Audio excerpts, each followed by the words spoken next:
Thank you so much for joining our exploration. We are so excited that you have taken this step for you to take care of yourself, to take care of your family.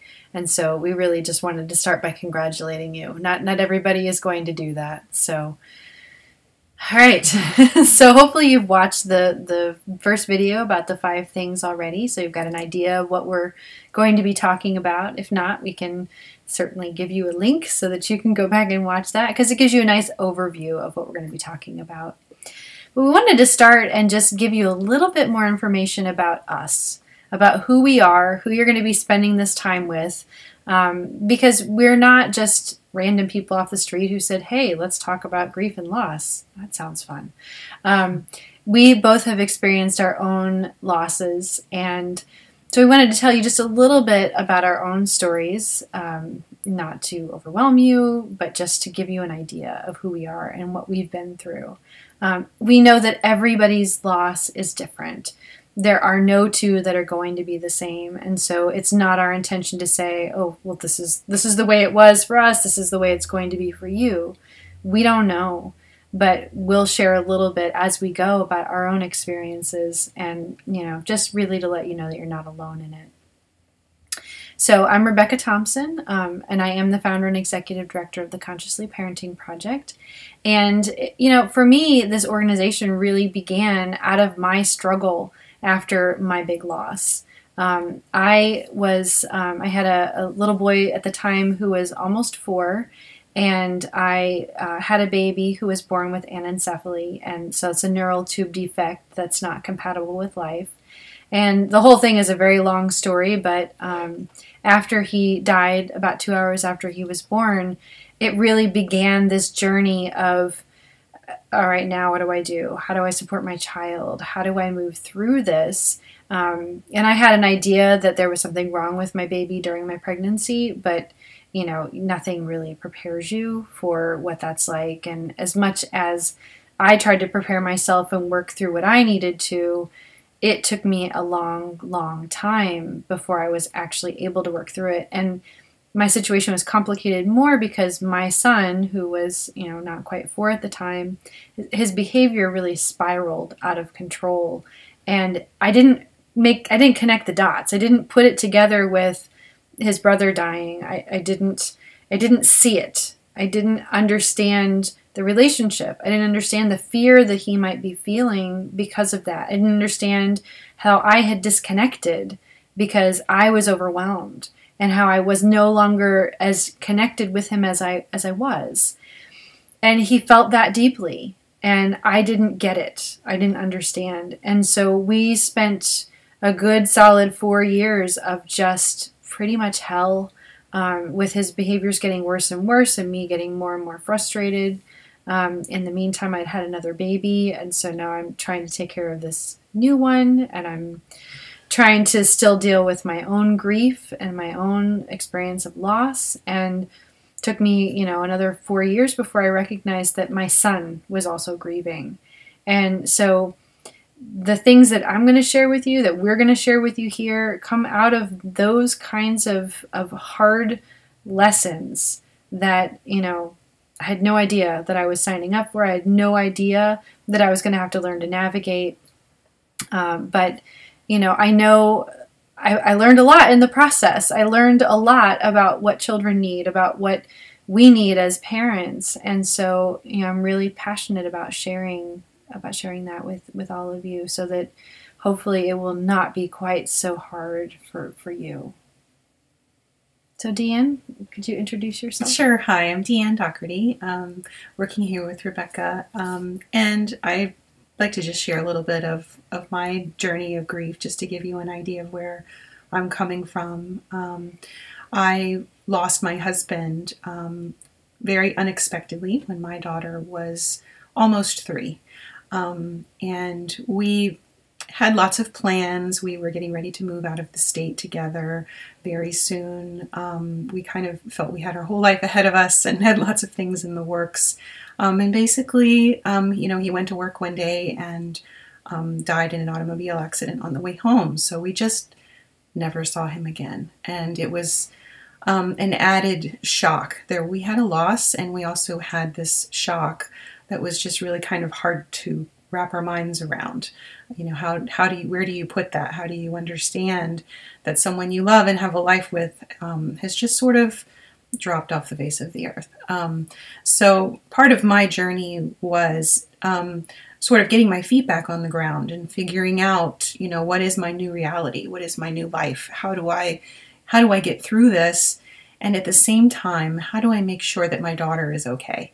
Here she's had this tremendous loss, and she's so young. There's only so much that I can explain to her that she can intellectually understand. How do I be there for her? How do I make myself a strong parent for her and be a support for her when I'm really kind of floundering myself? And it was a very difficult journey, and my daughter and I did end up making that move that my husband and I had been planning, which in some ways was helpful, in some ways wasn't. You know, we moved to a place where we didn't know anyone, so I needed to learn how to go find support from scratch, and I had some really big lessons in what support really means, and it wasn't what I thought it was at all. So we did get through it, and we're okay now. And we still have our struggles, but I can say that I know Rebecca can say this as well, that we are no longer in a place of surviving. And we did survive. We did it. And now we're doing well. And we still have work that we do, but we are thriving. And we really feel like we've learned so much that we really feel like we need to share it with other people so that they have that support available. Absolutely. Absolutely. Well said. So, sorry.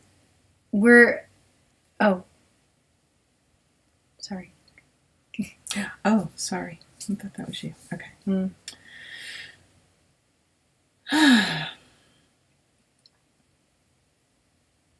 Okay.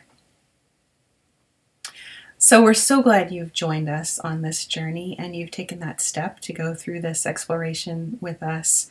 And today we just want to explain what we're going to be doing in our exploration together.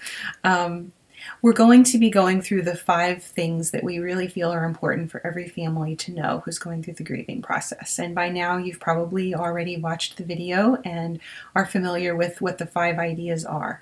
So as we work together, we are going to actually go through each of those 5 ideas in more detail and more depth. We'll explore them.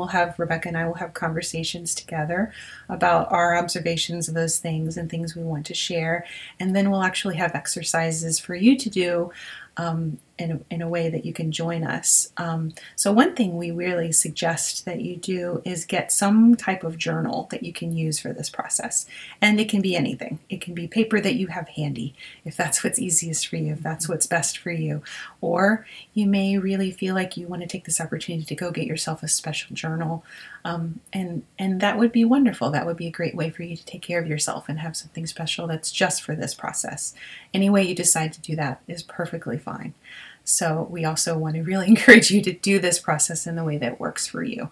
Everyone grieves differently, and everyone will work through this process in their own way also.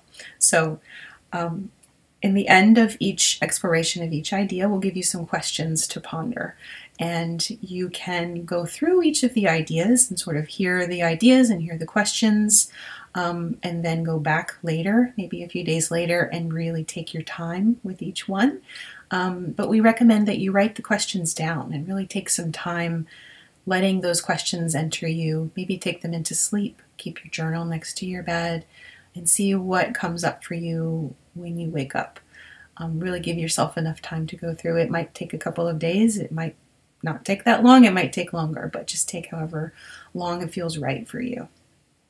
Yeah, and just jumping off what you were just saying, the idea of, how you go through these, there's going to be a video, and that, watch the video. You can go through and you can watch all of the videos in one day.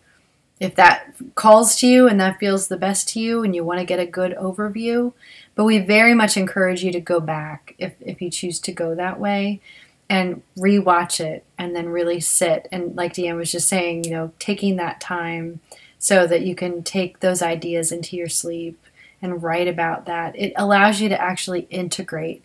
One of the things that I learned in my own grief process and have learned working with lots and lots of families is that it's important to integrate the things that are happening and not rush through them. We can't. You know, grief is not something that you can rush through. And, you know, like I said in the first video, you know, there are 5 steps to grieving. And so I have gone through them. I should be done now. Unfortunately, it doesn't work that way. So we need the time and the space to actually integrate those experiences. So that's allowing the thoughts, the feelings, and the body sensations that we're experiencing to be known, to connect with them and not rush through it. So it's not just getting it intellectually. And actually, that's such a small part of this process. And so it's not just about that. So it's important to slow down. Check in with yourself as you're watching the videos, as you're sitting and writing about these ideas. What do you feel like in your body? You know, and one of the things that happens when we go through something like this is that we disconnect from our bodies. So that may be something very different for you right now. You know, maybe that was easy before. So just checking in with your body, you know, asking those questions. Do I need anything? You know, oh, right, I'm really thirsty because I have had nothing to drink all day, you know. But it's the same kind of process that we're asking you to slow down and do as you watch the videos. Check in with yourself. How are you feeling? Wow, you're feeling really sad right now. So give that some space. Give that a little bit of time. Don't try to rush it.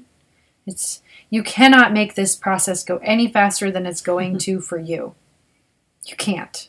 No matter what you do, no matter how much you wanted to, it took me 10 years of, you know, struggling until I finally worked through enough, talked about it enough, that it was no longer taking up space every single day of my life. And it's not that I don't think about my baby. It's not that, you know, that's just over and behind me. It still very much influences everything. But it's no longer taking up the majority of the space that I have to do other things, to live and to be present. So I think that's the big difference. It's integrated into my life. So the other thing with the videos is that you're welcome to come back and watch them as many times as you want. They're going to be available.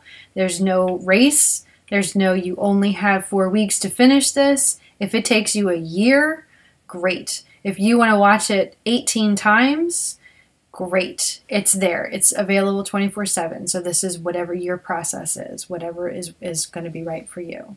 Mm-hmm. Another thing that we're offering along with the videos is online support. So on this page, you should see a forum, and that forum is only for people who are going through this process. So that is a safe place where you can go and share whatever feels appropriate for you.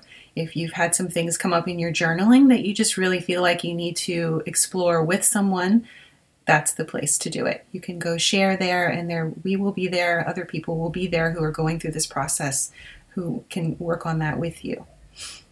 And if you would like further support, I just wanted to really briefly let you know about some other ways that you can get additional support. I have what I call my tribe, which is a membership community, and that allows you to connect with other people. It's a small monthly cost to stay, but in that you get a whole bunch of other resources, including what I call healing story circles, where, you know, twice a month I offer a daytime and an evening call where you can connect with other people and share your stories. There are free times where people can go in and say, it's a video chat room, and you can say, hey, I want to talk about this topic. And it's beyond just grief and loss, but that is a big part of what we're talking about in there as well. And there's lots of other additional resources that go along with that, in it, you know, just so you know, as an option. So I just wanted to let you know that that exists if that feels like something you would like to explore.